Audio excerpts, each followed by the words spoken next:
આઝાદીના 7 દાયકા બાદ હજુ પણ ગુજરાતના કેટલાક એવા ગામડાઓ છે જ્યાં લોકોને અપમાનિત કરવાનો નિરંતર પ્રયાસ થઈ રહ્યો છે। સાબરકાંઠાના તલોદના રૂપાલ ગામની વાત કરીએ તો અહીં અગાઉ 7 એટ્રોસિટીની ફરિયાદ નોંધવામાં આવી હોવા છતાં સ્થાનિકો વિવિધ મુદ્દે હેરાનગતિ કરવામાં આવી રહ્યા હોવાના આક્ષેપ કરાઈ રહ્યા છે, જેના પગલે સાબરકાંઠા જિલ્લાને કલેક્ટર કચેરીએ સામૂહિક હિજરતનું આવેદનપત્ર સમગ્ર જિલ્લામાં ખળભળાટ મચ્યો છે। 4 દિવસ અગાઉ પણ સામાન્ય બાઇક ચલાવવા મામલે બબાલ થઈ હતી, જેમાં ગામમાં કાર લઈ જઈ રહેલા યુવકની સામે ગામના જ ક્ષત્રિય યુવાને બાઇક મૂકી દેતા સ્થાનિક કક્ષાએ ભારે માહોલ ગરમાયો હતો। ક્ષત્રિય યુવકે ગાડી ન હટાવતા તેમજ અન્ય લોકોને બોલાવી ટ્રેક્ટર લાવી લોકો સામે દોડાવ્યું હતું, જેથી ગામના લોકોએ પોલીસ મથકે જાણ કરી સાબરકાંઠા જિલ્લાના કલેક્ટરની સામૂહિક હિજરત માટેની પરવાનગી આપવા મુદ્દે આવેદનપત્ર આપ્યું છે। જો આગામી 7 દિવસમાં સમસ્યાનો યોગ્ય નિકાલ નહીં આવે તો અનુસૂચિત સમાજના પરિવારો સામૂહિક હિજરત કરવા મજબૂર બનશે।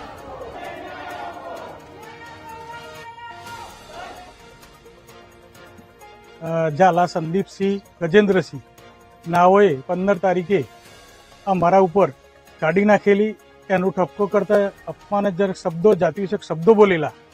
બરાબર, આવું અવારનવાર અમારા ગામની અંદર બનતું રહે છે અને અમારા જ્યારે વરઘોડા નીકળે ત્યારે પણ અમે શાંતિપૂર્ણ વરઘોડો નથી કાઢી શકતા અને અમારું આ 6-7 વખત એટ્રોસિટીની ફરિયાદો આપ્યા છતાં અમને આનું કોઈ સમાધાન મળતું નથી। એટલે અમે કંટાળીને ગાંધી ચિંધ્યા માર્ગે કલેક્ટર સાહેબશ્રીને આવેદનપત્ર આપ્યું છે કે જો છેલ્લા 7 દિવસની અંદર અમને યોગ્ય ન્યાય નહીં મળે તો અમે ગાંધી ચિંધ્યા માર્ગે ગામ છોડી હિજરત કરીશું। ઘણા સમયથી આ લોકો પીડિત છે, વારંવાર આમની પર હુમલા કરવામાં આવ્યા છે અને આજ સુધીમાં લગભગ 7 એટ્રોસિટી આમની ઉપર થઈ ગયેલી છે।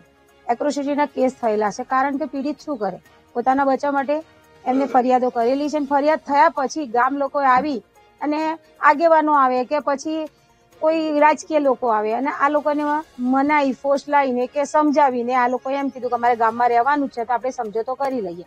અને આવો વારંવાર સમજૂતો થયા પછી પણ 8મી વખત એવું થાય છે કે અત્યારે આ ગામની અંદર આ લોકો એટલા ભયભીત ને ડરી ગયા છે કે અમારા ગામમાં રહેવું જ નથી, અમારે ગામ છોડીને હિજરત કરવું છે।